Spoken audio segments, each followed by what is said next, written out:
வணக்கம். இந்திய நேரப்படி இரவு 8:30 மணி செய்திகள். முதலில் ஜெம் தலைப்புச் செய்திகளை காணலாம். இந்திய பிரதமர் நரேந்திர மோடிக்கு ஷீஷன் நாட்டின் கார்டியன் ஆஃப் தி ஹாரிசான் விருது வழங்கி கௌரவிப்பு. தனது வேண்டுகோளை மக்கள் ஏற்றதால் தங்கம் இறக்குமதி குறைந்துள்ளது. மன் கி பாத் வானொலி நிகழ்ச்சி மூலம் மக்களுக்கு நன்றி தெரிவித்தார் பிரதமர் நரேந்திர மோடி. சென்னை பாலவாக்கத்தில் 5 வயதுக்குட்பட்ட குழந்தைகளுக்கு போலியோ சொட்டு மருந்து வழங்கினார் முதலமைச்சர் ஜோசப் விஜய். தமிழக அரசு பூரண மதுவிலக்கை அமல்படுத்த வேண்டும், காலக்கெடுவை உடனடியாக அறிவிக்க வேண்டும் என புதிய தமிழக கட்சியின் தலைவர் டாக்டர் கிருஷ்ணசாமி வலியுறுத்தல். சென்னை பெசன்ட் நகர் மின் மயானத்தில் 72 குண்டுகள் முழங்க அரசு மரியாதையுடன் இயக்குனர் பாக்கியராஜ் உடல் தகனம். இனி விரிவான செய்திகளை காணலாம். இந்திய பிரதமர் நரேந்திர மோடிக்கு சீஷெல்ஸ் நாட்டின் உயரிய விருதான கார்டியன் ஆஃப் த ஹாரிசான் என்ற விருதை அதிபர் பேட்ரிக் ஹெர்மனி வழங்கி கௌரவித்தார். பிரதமர் நரேந்திர மோடி 3 நாள் அரசு முயற பயணமாக செஷல் தீவு நாட்டிற்கு நேற்று சென்றார். அங்கு அவருக்கு உற்சாக வரவேற்பு அளிக்கப்பட்டது. பின்னர் பல்வேறு நிகழ்ச்சிகளில் பிரதமர் நரேந்திர மோடி பங்கேற்றார். செஷல்ஸ் தேசிய தாவரவியல் பூங்காவிற்கு சென்று பார்வையிட்டார். அதன்பின் இந்தியாவின் தயாரிக்கப்பட்ட அதிவேக ரோந்து கப்பலை செஷல் கடலோர காவல் படைக்கு அன்பளிப்பாக வழங்கும் நிகழ்ச்சியில் நரேந்திர மோடி கலந்து கொண்டார். அப்போது எக்ஸ்போயர் என்ற ரோந்து கப்பல் 6 ஆம்புலன்ஸ் வாகனங்கள், 10 கார்கள், 5 லேசர் ரேடியல் படகுகள் ஆகியவற்றை செஷல் அதிபர் பேட்ரிக் ஹெர்மனியிடம் நரேந்திர மோடி வழங்கினார். செஷல் நாட்டு பயணத்தின் 2ஆம் நாளான இன்று செஷல் அதிபர் பேட்ரிக் ஹெர்மனியின் இருதரப்பு பேச்சுவார்த்தை நடத்தினார். இதற்காக செஷல்ஸில் உள்ள அரசு இல்லத்திற்கு வந்த பிரதமர் நரேந்திர மோடிக்கு அணிவகுப்பு வரவேற்பு அளிக்கப்பட்டது. அப்போது நரேந்திர மோடியை அதிபர் பேட்ரிக் ஹெர்மனி வரவேற்றார். பின்னர் அவர்கள் பேச்சுவார்த்தை நடத்தினர். இதில் கடல்சார் பாதுகாப்பு, இந்தியாவின் பொருளாதார ஆதரவு உள்ளிட்ட பல்வேறு துறைகள் குறித்து ஆலோசித்தனர். இதனையடுத்து பருவநிலை மாற்றத்திற்கு எதிரான நடவடிக்கைகள், பசுமை வளர்ச்சி மற்றும் நிலையான வளர்ச்சியை முன்னெடுப்பதில் அவர் ஆற்றிய பங்களிப்பை அங்கீகரிக்கும் வகையில் பிரதமர் நரேந்திர மோடிக்கு கார்டியன் ஆஃப் த ஹாரிசான் என்ற செஷல் நாட்டின் உயரிய விருது வழங்கப்பட்டது. தனது வேண்டுகோளை மக்கள் ஏற்றதால் தங்கம் இறக்குமதி குறைந்துள்ளதாக மன் கி பாத் வானொலி நிகழ்ச்சியில் பிரதமர் நரேந்திர மோடி தெரிவித்தார். பிரதமர் நரேந்திர மோடி கடந்த 2014ஆம் ஆண்டு முதல் மாதந்தோறும் கடைசி ஞாயிற்றுக்கிழமைகளில் மன் கி பாத் நிகழ்ச்சியில் உரையாற்றுவதை வாடிக்கையாக கொண்டுள்ளார். அந்த வகையில் இன்று தனது 135வது மன் கி பாத் நிகழ்ச்சியில் உரையாற்றினார். அப்போது மேற்கு ஆசியாவில் நிலவும் போர் போன்ற சூழ்நிலையை கருத்தில் கொண்டு நாட்டு மக்களிடம் சில வேண்டுகோள்களை வைத்திருந்தேன் என்றும், குறிப்பாக முடிந்தவரை சில காலத்திற்கு தங்கம் வாங்குவதை தவிர்க்குமாறு கேட்டுக்கொண்டேன். என் வேண்டுகோளை ஏற்று ஆதரவு அளித்ததுடன் அதனை நடைமுறையிலும் மக்கள் பின்பற்றி வருவதாக ஒவ்வொரு குடிமக்களுக்கும் நன்றியை தெரிவித்துக் கொள்கிறேன் என பிரதமர் நரேந்திர மோடி தெரிவித்தார். மேலும் நான் விடுத்த கோரிக்கைகளை மக்கள் ஏற்றதால் தங்கத்தின் ஏற்றுமதி குறைந்துள்ளது என்றும், திருமணத்திற்கு கூட பல குடும்பங்கள் தங்கம் வாங்குவதை தவிர்த்தன என்றார். பல குடும்பங்கள் தங்களது அனுபவங்களை எனக்கு தகவல்கள் மூலம் பகிர்ந்துள்ளன என்றும் பிரதமர் நரேந்திர மோடி தெரிவித்துள்ளார். சென்னை பாலவாக்கத்தில் உள்ள ஆதி திராவிடர் நல உயர்நிலைப் பள்ளியில் 5 வயதுக்குட்பட்ட குழந்தைகளுக்கு முதலமைச்சர் ஜோசப் விஜய் போலியோ சொட்டு மருந்து வழங்கி முகாமை தொடங்கி வைத்தார். இளம்பிள்ளை வாதம் என்றழைக்கப்படும் போலியோ வைரல் தொற்று நோய் குழந்தைகளை அதிகம் பாதிக்கும் நோயாக இருந்தது. போலியோவை ஒழிக்க பல்வேறு உலக நாடுகளில் முயற்சியால் இந்த தொற்று நோய் தற்போது கட்டுப்படுத்தப்பட்டுள்ளது. இந்தியா போலியோ தொற்று நோய் இல்லாத நாடாக உருவாகியுள்ளது. அதேவேளையில் போலியோ வருவதை தடுக்கும் வகையில் ஆண்டுதோறும் நாடு முழுவதும் 5 வயதுக்குட்பட்ட குழந்தைகளுக்கு இலவச போலியோ சொட்டு மருந்து வழங்கப்பட்டு வருகிறது.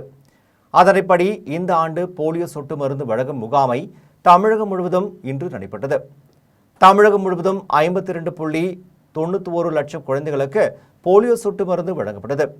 மருத்துவமனைகள், பள்ளிக்கூடங்கள், ரயில் நிலையங்கள், ஆரம்ப சுகாதார நிலையங்கள், மக்கள் அதிகம் கூடும் இடங்கள் என மொத்தம் 43,051 மையங்களில் போலியோ மருந்து சொட்டு முகாம் ஏற்பாடு செய்யப்பட்டது.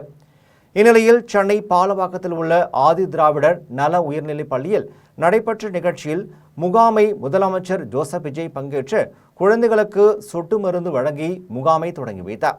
இதனையடுத்து தமிழகம் முழுவதும் குழந்தைகளுக்கு போலியோ சொட்டு மருந்து வழங்கப்பட்டது. தமிழக அரசு பூரண மதுவிலக்கை அமல்படுத்த வேண்டும் என்றும், அதற்கான காலக்கெடுவை உடனடியாக அறிவிக்க வேண்டும் என்றும் சென்னையில் புதிய தமிழகம் கட்சியின் தலைவர் டாக்டர் கிருஷ்ணசாமி வலியுறுத்தியுள்ளார்.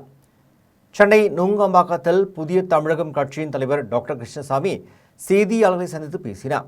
அப்போது மேகதாது அணை விவகாரத்தில் சடங்கிற்காக தீர்மானம் நிறைவேற்றுவதோடு தமிழக அரசு நிறுத்திவிடக்கூடாது என்றும், முதலமைச்சர் அனைத்து கட்சி கூட்டத்தை கூட்டி அனைத்து பிரதிநிதிகளையும் அழைத்து கொண்டு டெல்லி சென்று பிரதமர் நரேந்திர மோடியை நேரில் சந்திக்க வேண்டும் என்றும், மத்திய நீர்வளத்துறை அணை கட்ட அனுமதி அளிக்காத வகையில் உறுதியான அழுத்தத்தை வழங்க வேண்டும் என்றும் டாக்டர் கிருஷ்ணசாமி தெரிவித்தார். மேலும் தமிழகத்தில் போதைப்பொருள் புழக்கத்தை தடுக்க மாரத்தான் நடத்துவது நல்ல முயற்சி என்றாலும் அதற்கு முதன்மை காரணமான மதுவை ஒழிக்க அரசு பூரண மது விலக்கை அமல்படுத்த வேண்டும் என்றும், அதற்கான காலக்கெடுவை உடனடியாக அறிவிக்க வேண்டும் என்றும் புதிய தமிழகம் கட்சியின் தலைவர் டாக்டர் கிருஷ்ணசாமி வலியுறுத்தியுள்ளார். சென்னை பெசன்ட் நகர் மின் மயானத்தில் 72 குண்டுகள் முழங்க அரசு மரியாதையுடன் இயக்குனர் பாக்யராஜ் உடல் தகனம் செய்யப்பட்டது. பாக்யராஜ் உடல் அரசு மரியாதையுடன் அடக்கம் செய்யப்படும் என்று முதலமைச்சர் ஜோசப் விஜய் அறிவித்திருந்தார். அதன்படி தமிழக அரசு சார்பில் அமைச்சர்கள் என் ஆனந்த், ராஜ்மோகன் ஆகியோர் மலை வளையம் வைத்து மரியாதை செலுத்தினர். அதைத் தொடர்ந்து 72 குண்டுகள் முழங்க இறுதி அஞ்சலி செலுத்தப்பட்டது. கம்பீரமாக அணிவகுத்து நின்ற காவல்துறையினர் தலா 3 முறை வானத்தை நோக்கி துப்பாக்கியால் சுட்டு அஞ்சலி செலுத்தினர். தொடர்ந்து 1 நிமிடம் மௌன அஞ்சலி செலுத்தப்பட்டது. பின்னர் பாக்யராஜ் உடலுக்கு அவரது சமுதாய முறைப்படி இறுதி சடங்குகள் நடைபெற்றன. அப்போது பாக்யராஜ் உடலுக்கு மனைவி பூர்ணிமா முத்தமிட்டு பிரியாவிடை கொடுத்தார். தொடர்ந்து மகன் சாந்தனு தந்தை பாக்யராஜுக்கு இறுதி சடங்கை செய்தார்.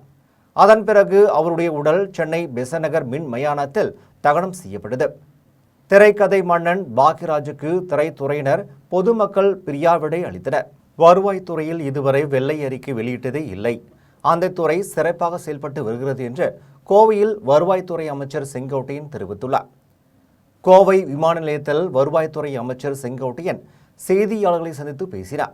அப்போது மக்களால் நிராகரிக்கப்பட்டவர்கள் எந்த கேள்வியும் கேட்பார்கள் என்றும், தாவேக அரசு நல்ல திட்டங்களை நிறைவேற்ற வேண்டும் என்பதே முதலமைச்சர் ஜோசப் விஜயின் நோக்கம் என்றும், கோவை விமான நிலைய விரிவாக்க பணிகளுக்காக மேலும் 10 ஏக்கர் நிலம் தேவைப்படுகிறது எனவும், மருத்துவக் கல்லூரி விண்ணப்ப விவகாரம் தொடர்பான ஆதாரத்தை அடுத்த செய்தியாளர் சந்திப்பில் வெளியிடுவேன் என்றும், வருவாய்த்துறையில் இதுவரை வெள்ளை அறிக்கை வெளியிட்டதே இல்லை, அந்த துறை சிறப்பாக செயல்பட்டு வருகிறது என்றும் அமைச்சர் செங்கோட்டையன் தெரிவித்தார்.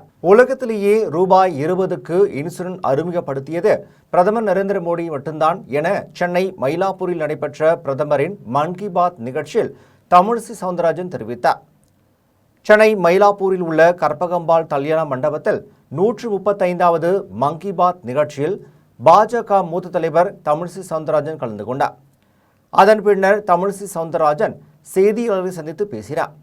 அப்போது உலகிலேயே ரூபாய் 20க்கு இன்சூரன்ஸ் அறிமுகப்படுத்தியது பிரதமர் நரேந்திர மோடி மட்டும்தான் என்றும், இவ்வளவு குறைந்த விலைக்கு காப்பீடு எங்கேயும் கிடையாது என்று தெரிவித்தார்.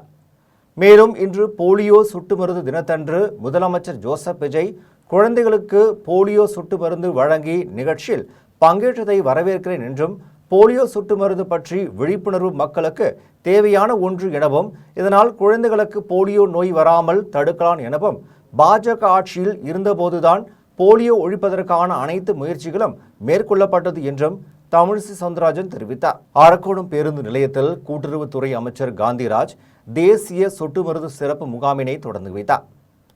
ராணிப்பேட்டை மாவட்டம் அரக்கோணம் புதிய பேருந்து நிலையத்தில் மருத்துவம் மற்றும் மக்கள் நல்வாழ்வுத்துறை சார்பில் தேசிய சொட்டு மருந்து சிறப்பு முகாம் நடைபெற்றது.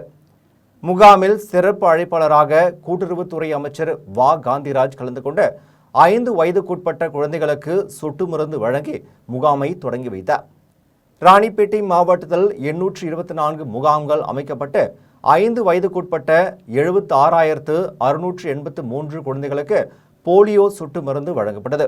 நிகழ்ச்சியில் மாவட்ட வருவாய் அலுவலர் தா சி பேபி இந்திரா, வருவாய் கோட்டாட்சியர் ரமேஷ், மாவட்ட சுகாதார அலுவலர் மரு செந்தில்குமார், வட்டாட்சியர் வரலட்சுமி, ரோட்டரி சங்க ஆளுநர் Ravikumar, polio plus chairman Venkataramanan உட்பட பலரும் கலந்து கொண்டனர். சட்டமன்றத்தில் குட்டி கதை மூலம் திமுக தலைவரை தேடிக் கொண்டிருப்பதாக கூறும் முதலமைச்சருக்கு புதுக்கோட்டையில் நடைபெற்ற திருமண விழாவில் பல்வேறு திட்டங்களின் மூலம் மக்களின் இதயத்தில் நிலைத்திருக்கிறார் என்று சட்டமன்ற எதிர்க்கட்சித் தலைவர் உதயநிதி ஸ்டாலின் பதிலளித்து பேசினார். புதுக்கோட்டை மாவட்டம் கரமக்குடி அடுத்த சுக்கிரன் விடுதியில் உள்ள தனியார் திருமண மண்டபத்தில் நடைபெற்ற திமுக நிர்வாகி இல்ல திருமண விழாவில் தமிழ்நாடு சட்டமன்ற எதிர்க்கட்சித் தலைவர் உதயநிதி ஸ்டாலின் பங்கேற்று மணமக்களுக்கு திருமணத்தை நடத்தி வைத்தார்.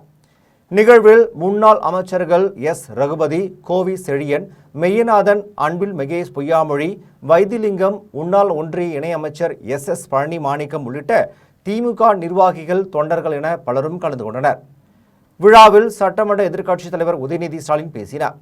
அப்போது சோபா மாடல் ஆட்சி அமைந்த பிறகு தமிழ்நாடு எந்த நிலைமையில் இருக்கிறது என்பதை நாம் அனைவரும் தொலைக்காட்சியில் பார்த்து வருகிறோம் என்றும், ஆளும் கட்சியின் இருக்கின்றவர்கள் அடிக்கக்கூடிய கூத்தை தொலைக்காட்சியில் பார்த்து வருகிறீர்கள், ஆனால் நான் மற்றும் நமது சட்டமன்ற உறுப்பினர்கள் அதனை நேரில் பார்த்து வருகிறோம் எனவும், தேசிய கீதம் ஏன் 2 முறை பாடுகிறீர்கள் என்று கேட்டால் அதற்கு முதலமைச்சரிடம் பதில் கிடையாது எனவும் தெரிவித்தார். மேலும் சட்டமன்றத்தில் குட்டி கதை சொல்வதாக தமிழ்நாடு முதலமைச்சர் உளறி கொண்டிருக்கிறார் என்றும், திமுக தலைவரை அவர் தேடிக்கிட்டு இருக்கிறார், நம்ம தலைவர் என்றைக்குமே தேடி கண்டுபிடிக்கிற இடத்தில் இருந்தவர் இல்லை என்றும், பல்வேறு திட்டங்களை அளித்ததன் மூலம் மக்களின் இதயத்தில் நிலைத்திருக்கிறார் என்றும் சட்டமன்ற எதிர்க்கட்சித் தலைவர் உதயநிதி ஸ்டாலின் தெரிவித்தார். தமிழக வெற்றி கழக தலைவர் ஜோசப் விஜயனின் பிறந்தநாளை ஒட்டி சோமனூரில் மருத்துவ முகாம் மற்றும் இரத்த தான முகாம் நடைபெற்றது. கோவை மாவட்டம் சோலூரை அடுத்த கருமத்தப்பட்டி சூமனூர் சாலையில் அமைந்துள்ள தனியார் மகாலில் தமிழக வெற்றி கழகம் சார்பில் லோட்டஸ் கர்ன் மருத்துவமனை, நிவி பல் மருத்துவமனை, லைஃப் லைன் ஹெல்த் கேர் மருத்துவமனை, IMA ரோட்டரி பிளட் பேங்க் ஆகியவை இணைந்து இலவச மருத்துவ முகாம் நடத்தியது. முகாமில் மருத்துவ குழுவினர் பங்கேற்று பொதுமக்களுக்கு கண், பல் பரிசோதனை செய்து சிகிச்சை அளித்தனர்.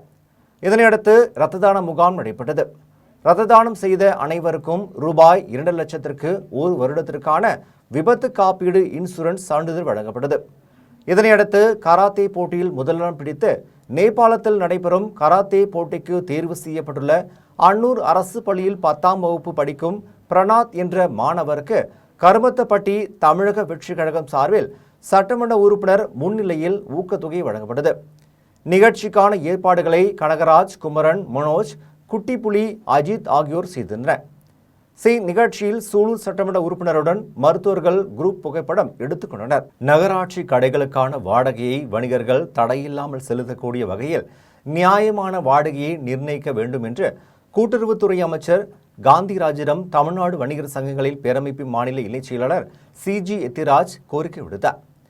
ராணிப்பேட்டை மாவட்டம் அரக்கோணம் நகராட்சிக்குட்பட்ட பகுதியில் இருந்த பழைய மார்க்கெட் கட்டிடத்தை இடித்துவிட்டு அதே இடத்தில் கலைஞர் நகர்ப்புற மேம்பாட்டு திட்டத்தின் கீழ் 185 காய்கறி அங்காடிகள் மற்றும் 19 மீன் கடைகள் என மொத்தமாக 204 கடைகள் அனைத்து வசதிகளுடன் 3300 சதுர அடியில் புதிய தினசரி நாலங்காடி கட்டிடம் நீடித்து நாட்கள் கட்டப்பட்டு வருகிறது. இந்த நிலையில் புதிய தினசரி நாலங்காடி கட்டட பணிகளை கூட்டுறவுத்துறை அமைச்சர் காந்திராஜ் நேரில் பார்வையிட்டு ஆய்வு மேற்கொண்டார்.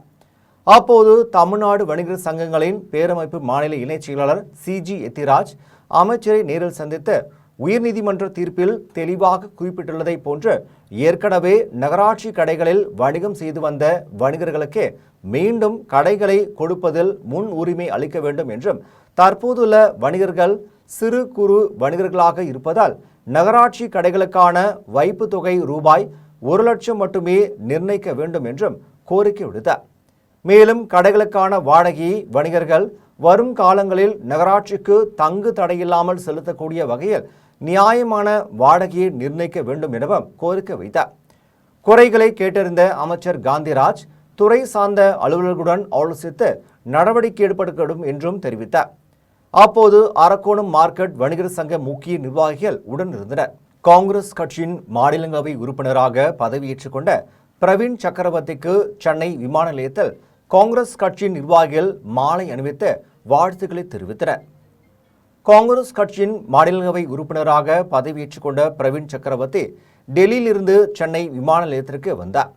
அவருக்கு காங்கிரஸ் கட்சியின் மூத்த தலைவர் அருள் பெத்தையா தலைமையில் காஞ்சிபுரம் மாவட்ட காங்கிரஸ் கமிட்டியின் சிறுபான்மை துறை மாவட்ட தலைவர் சிறுபெரும்புதூர் முருகன் சாந்தகுமார் மற்றும் காஞ்சிபுரம் மாவட்ட சிறுபான்மை துறை காங்கிரஸ் துணைத் தலைவர் வெண்காடு எழில், காஞ்சிபுரம் மாவட்ட சிறுபான்மை துறையின் ஊடக பொறுப்பாளர் சையத், வட்டார தலைவர் பிள்ளைப்பாக்கம் விநாயகம், விக்டர், கீவலூர் மனோகரன் ஆகியோர் பங்கேற்று மாலை அணிவித்து மரியாதை செலுத்தியதுடன் மனமார்ந்த வாழ்த்துக்களை தெரிவித்தனர். குடியாத்தம் காட்பாடி சாலையில் உள்ள அரசினர் திருமகள் கலைக் கல்லூரியில் பயின்ற முன்னாள் மாணவர்கள் சந்திப்பு நிகழ்ச்சி நடைபெற்றது. வேலூர் மாவட்டம் குடியாத்தம் காட்பாடி சாலையில் செயல்படும் அரசினர் திருமகள் கலைக் கல்லூரியில் கடந்த 1964ஆம் ஆண்டு 450க்கும் மேற்பட்ட மாணவ மாணவிகள் கல்வி பயின்றனர். 62 ஆண்டுக்கு பின்னர் முன்னாள் மாணவர்கள் சந்திப்பு நிகழ்ச்சி கல்லூரி அரங்கில் நடைபெற்றது. நிகழ்ச்சிக்கு கல்லூரி முதல்வர் எபினேசர் தலைமை தாங்கினார். இதில் கணிதத்துறை தலைவர் முனைவர் கருணாநிதி, இயற்பியல் துறை தலைவர் தாமரை, பேராசிரியர் முனைவர் சம்பத்குமார் ஆகியோர் கலந்து கொண்டு சிறப்புரையாற்றினர். அதன் பின்னர் முன்னாள் மாணவர்கள் கலந்து கொண்டு கடந்த காலங்களில் கல்வி பயின்ற அனுபவங்களை பகிர்ந்து கொண்டனர். இதில் பங்கேற்ற முன்னாள் மாணவர்கள் தங்களின் குடும்பத்துடன் பங்கேற்று ஒருவர் அறிமுகம் செய்து கொண்டனர். சிலர் தங்களின் கல்லூரி அனுபவங்களை பேசி கண்களினர். இதனைத் தொடர்ந்து முன்னாள் மாணவர்கள் சார்பில் குழு அமைத்து மேற்படிப்பு படிக்க இயலாத மாணவர்களை தேடி கண்டுபிடித்து அவர்களின் உயர்கல்விக்காக உதவி செய்தல் மற்றும் கல்லூரி வளர்ச்சிக்காக உதவுதல் குறித்து ஆலோசனை மேற்கொண்டனர். நிகழ்ச்சியில் அமெரிக்கா, லண்டன் உள்ளிட்ட நாடுகளில் பணியாற்றி வந்த முன்னாள் மாணவர்கள் பங்கேற்றனர் என்பது குறிப்பிடத்தக்கது. அகில இந்திய தீண்டாமை ஒழிப்பு குழு தலைவர் எல் இளையபெருமாள் 103வது பிறந்த தினத்தை முன்னிட்டு இலவச பொது மருத்துவ முகாம் நடைபெற்றது. கடலூர் மாவட்டம் காட்டுமன்னார் கோவிலில் முன்னாள் காங்கிரஸ் கமிட்டியின் மாநில தலைவரும் அகில இந்திய தீண்டாமை ஒழிப்பு கமிட்டியின் தலைவருமான எல் இளையபெருமாள் பிறந்த தினத்தை ஒட்டி அவரது திருவுருவ சிலைக்கு மாலை அணிவித்து மரியாதை செலுத்தப்பட்டது. அதைத் தொடர்ந்து இலவச பொது மருத்துவ முகாம் நடைபெற்றது. முகாமிற்கு காட்டுமன்னார் கோவில் அரசு மருத்துவமனையின் தலைமை மருத்துவர் ஜெயலட்சுமி தலைமையேற்று முகாமை தொடங்கி வைத்தார். தலைமை ஆசிரியர் கமாலுதீன் முன்னிலை வகித்தார். முகாமில் நரம்பியல் நிபுணர் மருத்துவர் அருண்குமார், பொது மருத்துவர் ஆகாஷ், பல் மருத்துவர் ஸ்ரீமதி, முக அறுவை சிகிச்சை நிபுணர் மருத்துவர் பிருந்தா, மருத்துவர் ஹரி, சித்தார்த்தன், முகப்பேர் மருத்துவர் ஆர்த்தி ஆகியோர் பங்கேற்று முகாமில் கலந்து கொண்ட 300க்கும் மேற்பட்டவர்களுக்கு இரத்த அழுத்தம், நீரிழிவு நோய், காது, மூக்கு, தொண்டை உள்ளிட்ட நோய்களுக்கு இலவசமாக சிகிச்சை அளித்ததுடன் மருந்து மாத்திரைகளை வழங்கினர். மருத்துவ முகாமிற்கான ஏற்பாடுகளை எல் இளையபெருமானின் குடும்பத்தினர் அமுதா கிருஷ்ணன், ஜெயந்தி அன்பழகன், புனிதா இளவரசன், சாமி கண்ணு, வேலு மற்றும் கிருஷ்ணன், பிரசன்னா, ஹர்ஷா, மாஸ்டர் கௌதமன் ஆகியோர் ஏற்பாடு செய்தனர். காஞ்சிபுரத்தில் சொட்டு மருந்து வழங்கும் நிகழ்ச்சியில் வனத்துறை அமைச்சர் ஆர்.வி. ரஞ்சித்குமார் பங்கேற்று 5 வயதுக்குட்பட்ட குழந்தைகளுக்கு போலியோ சொட்டு மருந்து வழங்கினார். காஞ்சிபுரம் மாநகராட்சிக்குட்பட்ட ராணி அண்ணாதுரை பெண்கள் மேல்நிலைப் பள்ளியில் சுகாதாரத்துறை சார்பில் குழந்தைகளுக்கு போலியோ சொட்டு மருந்து வழங்கும் நிகழ்ச்சி நடைபெற்றது. நிகழ்ச்சியில் வனத்துறை அமைச்சர் ஆர்.வி. ரஞ்சித்குமார் பங்கேற்று 5 வயதுக்குட்பட்ட குழந்தைகளுக்கு போலியோ சொட்டு மருந்து வழங்கி பேசினார். அப்போது போலியோ என்னும் இளம்பெண்லை வாத நோயை முற்றிலும் ஒழித்திட கடந்த 31 வருடங்களாக தீவிர போலியோ சொட்டு மருந்து 5 வயதுக்குட்பட்ட அனைத்து குழந்தைகளுக்கும் வழங்கப்பட்டு வருகிறது என்றும், அதன் அடிப்படையில் காஞ்சிபுரம் மாவட்டத்தில் அரசு மருத்துவமனையில், அரசு ஆரம்ப சுகாதார நிலையங்கள், துணை சுகாதார நிலையங்கள், அங்கன்வாடி மையங்கள், அரசு பள்ளிகள், பேருந்து நிலையங்கள், ரயில் நிலையங்கள் மற்றும் மக்கள் அதிகம் கூடும் இடங்கள் என 741 முகாம்கள் அமைக்கப்பட்டு 91,427 குழந்தைகளுக்கு போலியோ சொட்டு மருந்து இன்றைய தினம் வழங்கப்பட்டது என்றும், 2,964 பணியாளர்கள், தன்னார்வலர்கள் ஈடுபடுத்தப்பட்டனர் என்றும் வனத்துறை அமைச்சர் ஆர்.வி. ரஞ்சித்குமார் தெரிவித்தார். முதலமைச்சர் ஜோசப் விஜய் பிறந்தநாளை முன்னிட்டு வெள்ளியூர் கிராமத்தில் நடைபெற்ற இரத்த தான முகாமில் 50க்கும் மேற்பட்டோர் ஆர்வத்துடன் இரத்த தானம் வழங்கினர். தமிழக முதலமைச்சர் ஜோசப் விஜயின் 52வது பிறந்தநாளை ஒட்டி தமிழக வெற்றி கழகத்தினர் தமிழகம் முழுவதும் ஏழை எளிய மக்களுக்கு நலத்திட்ட உதவிகளையும், பள்ளி மாணவ மாணவிகளுக்கு நோட்டு புத்தகம் உள்ளிட்ட கல்வி உபகரணங்களையும் வழங்கி வருகின்றனர். அதன் ஒரு பகுதியாக திருவள்ளூர் தெற்கு மாவட்டம் திருவள்ளூர் வடக்கு ஒன்றியத்தின் வெள்ளியூர் கிளை சார்பில் வெள்ளியூர் கிராமத்தில் உள்ள சமுதாய கூடத்தில் திருவள்ளூர் தெற்கு மாவட்ட செயலாளரும் பூந்தமல்லி சட்டமன்ற உறுப்பினருமான பிரகாசம் ஆலோசனைப்படியும் தாவேகா நிர்வாகி சத்யராஜ் ஏற்பாட்டில் இரத்த தான முகாம் நடைபெற்றது. முகாமில் தமிழக வெற்றி கழகத்தின் திருவள்ளூர் வடக்கு ஒன்றிய செயலாளர் ஹரிபாபு சிறப்பு அழைப்பாளராக கலந்து கொண்டு இரத்த தான முகாமை தொடங்கி வைத்தார். முகாமில் தாவேகா நிர்வாகிகள், பொதுமக்கள் என 50க்கும் மேற்பட்டோர் கலந்து கொண்டு ஆர்வத்துடன் இரத்த தானம் வழங்கினர். இரத்த தானம் வழங்கியவர்களுக்கு சான்றிதழ்கள் வழங்கப்பட்டது. நிகழ்ச்சியில் மாவட்ட, ஒன்றிய, கிளை கழக நிர்வாகிகள், பொதுமக்கள் என பலரும் கலந்து கொண்டனர்.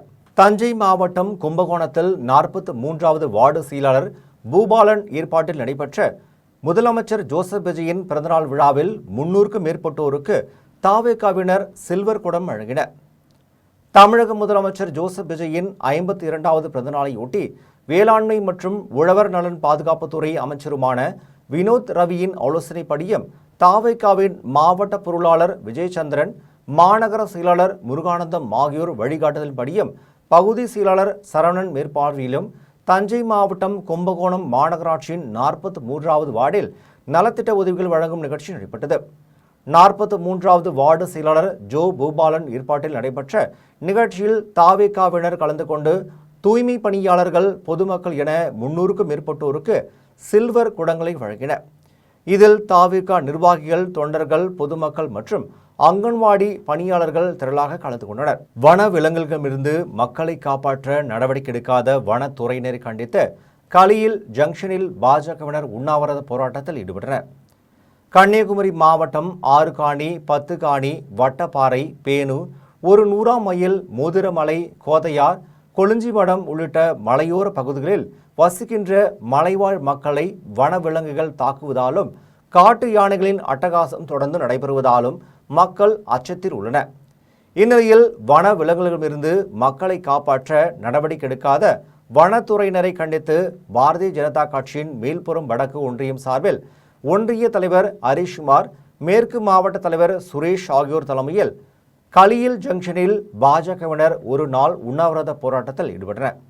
அப்போது பிரச்சினைக்குரிய யானையை பிடித்து சரணாலயத்திற்கு கொண்டு செல்ல வேண்டும் எனவும், வன எல்லை பகுதியில் எலக்ட்ரிக் வேலி அமைக்கவும், அகழிகள் அமைக்கவும் நடவடிக்கை எடுக்க வேண்டும் என்றும் வலியுறுத்தினர். போராட்டத்தில் ஈடுபட்ட 75க்கும் மேற்பட்ட பாஜகவினரை காவல்துறையினர் கைது செய்து மண்டபத்தில் தங்க வைத்தனர். தமிழ்நாடு ஆந்திரா எல்லையில் ஆந்திராவிலிருந்து அரசு பேருந்தில் கடத்தி வரப்பட்ட 10 கிலோ கஞ்சாவை பறிமுதல் செய்த ஆரம்பாக்கம் காவல்துறையினர் 2 பேரை கைது செய்தனர்.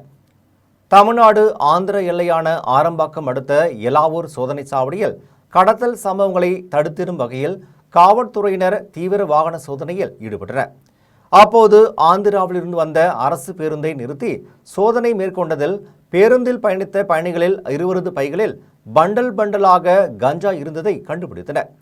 அதனையடுத்து ஆந்திராவிலிருந்து சட்டவிரோதமாக கடத்தி வரப்பட்ட 10 கிலோ கஞ்சாவை பறிமுதல் செய்த ஆரம்பாக்கம் காவல்துறையினர் கடத்தலில் ஈடுபட்ட காரைக்காலை சேர்ந்த அபிஷேக், சக்கீன், ஹபீக் ஆகிய 2 பேரை கைது செய்து கஞ்சா கடத்தலில் தொடர்புடைய முக்கிய கும்பல் குறித்து தீவிர விசாரணை நடத்தினர். ஜெயங்கொண்டம் குறுக்கு சாலையில் பாராளுமன்ற உறுப்பினர் நிதியிலிருந்து பழனியில் நிழற்குடை கட்டுவதற்கு எதிர்ப்பு தெரிவிப்பதை கண்டித்து புதன்கிழமை சாலை மறியல் நடத்துவதென ஜெயங்கொண்டத்தில் நடைபெற்ற விசிக கூட்டத்தில் தீர்மானம் நிறைவேற்றப்பட்டது.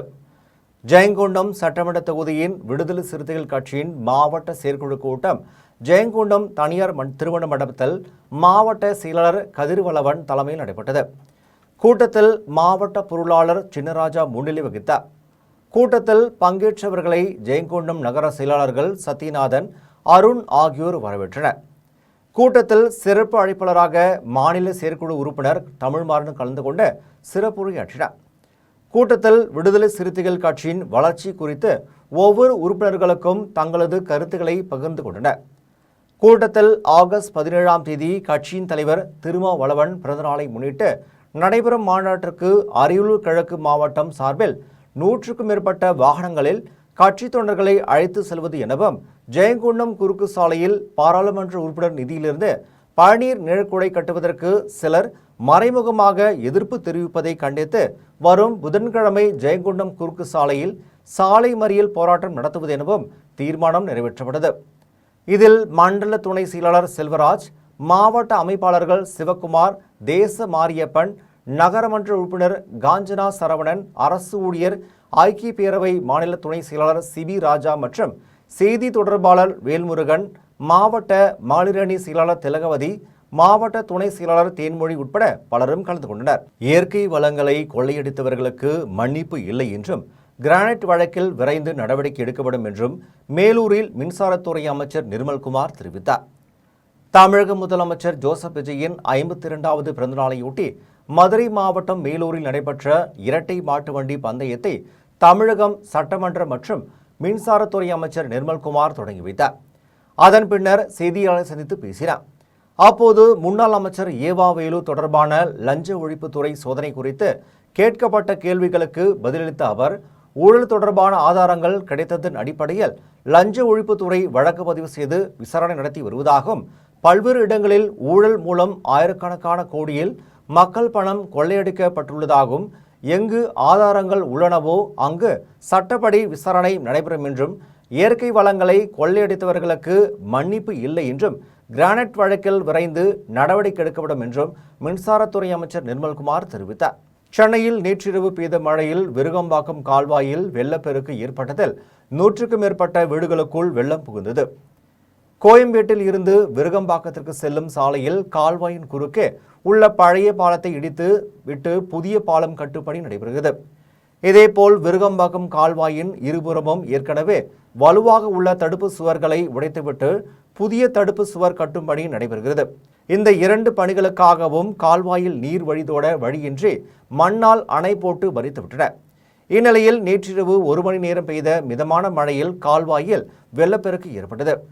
இந்த வெள்ளம் வடிய வழியில்லாமல் அணை போட்டு தடுத்திருந்ததால் தடுப்பு சுவர் உடைக்கப்பட்ட பகுதியின் வழியாக சின்மயா நகர், சித்திரை தெரு, குமரன் நகர் ஆகிய பகுதிகளில் 100க்கும் மேற்பட்ட வீடுகளில் இரவே தண்ணீர் புகுந்தது. இதனால் மக்களின் இயல்பு வாழ்க்கை பாதிக்கப்பட்டது. இது குறித்து தகவல் அறிந்து காலையில் வந்த கட்டுமான நிறுவனத்தின் பணியாளர்கள் தடுப்பணையை உடைத்து வெள்ளத்தை வடிய செய்தனர். கேரளத்தில் 6 மாவட்டங்களுக்கு வானிலை ஆய்வு மையம் ஆரஞ்சு அலர்ட் விடுத்துள்ளது. மீனவர்கள் கடலுக்குள் மீன்பிடிக்க செல்ல வேண்டாம் எனவும் அறிவுறுத்தியுள்ளது. கேரளத்தில் தென்மேற்கு பருவமழை தொடங்கி பெய்து வரும் நிலையில் கடந்த சில நாட்களாக மழை பொழிவு குறைந்து காணப்பட்டது. இந்த நிலையில் மாநிலத்தின் பல்வேறு மாவட்டங்களில் நேற்று முதல் மீண்டும் கனமழை பெய்து வருகிறது. குறிப்பாக 14 மாவட்டங்களிலும் பரவலாக மழை பெய்து வருகிறது. இந்நிலையில் இன்று இடுக்கி, வயநாடு, கோழிக்கோடு, எர்ணாகுளம், கண்ணூர், காசர்கோடு ஆகிய 6 மாவட்டங்களுக்கு வானிலை ஆய்வு மையம் ஆரஞ்சு எச்சரிக்கை விடுக்கப்பட்டுள்ளது.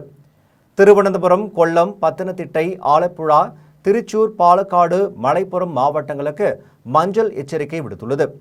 மேலும் அரபிக்கடலில் மணிக்கு 60 கிலோமீட்டர் வேகத்தில் காற்று வீசக்கூடும் என்பதால் திருவனந்தபுரம் முதல் காசர்கோடு வரையிலான கடலோர பகுதிகளில் மீனவர்கள் சிறிய படகில் மீன்பிடிக்க செல்ல வேண்டாம் என்றும் எச்சரிக்கை விடுத்துள்ளது. கேரளத்தில் தொடர் கனமழையால் மக்களின் இயல்பு வாழ்க்கை பாதிக்கப்பட்டுள்ளது. மீண்டும் ஜெம் தலைப்புச் செய்திகள். இந்திய பிரதமர் நரேந்திர மோடிக்கு ஷீஷன் நாட்டின் கார்டியன் ஆஃப் தி ஹாரிசான் விருது வழங்கி கௌரவிப்பு. தனது வேண்டுகோளை மக்கள் ஏற்றதால் தங்கம் இறக்குமதி குறைந்துள்ளது. மன் கி பாத் வானொலி நிகழ்ச்சி மூலம் மக்களுக்கு நன்றி தெரிவித்தார் பிரதமர் நரேந்திர மோடி. சென்னை பாலவாக்கத்தில் 5 வயதுக்குட்பட்ட குழந்தைகளுக்கு போலியோ சொட்டு மருந்து வழங்கினார் முதலமைச்சர் ஜோசப் விஜய். தமிழக அரசு பூரண மது விலக்கை அமல்படுத்த வேண்டும், காலக்கெடுவை உடனடியாக அறிவிக்க வேண்டுமென புதிய தமிழக கட்சியின் தலைவர் டாக்டர் கிருஷ்ணசாமி வலியுறுத்தல். சென்னை பெசன்ட் நகர் மின் மயானத்தில் 72 குண்டுகள் முழங்க அரசு மரியாதையுடன் இயக்குனர் பாக்கியராஜ் உடல் தகனம். இத்துடன் ஜெம் செய்திகள் நிறைவடைகின்றன. மீண்டும் ஜெம் செய்திகள் இரவு 12 மணிக்கு. உடனுக்குடன் செய்திகளை காண ஜெம் live.tv என்ற இணையதளத்தில் இணைந்திருங்கள். நன்றி, வணக்கம்.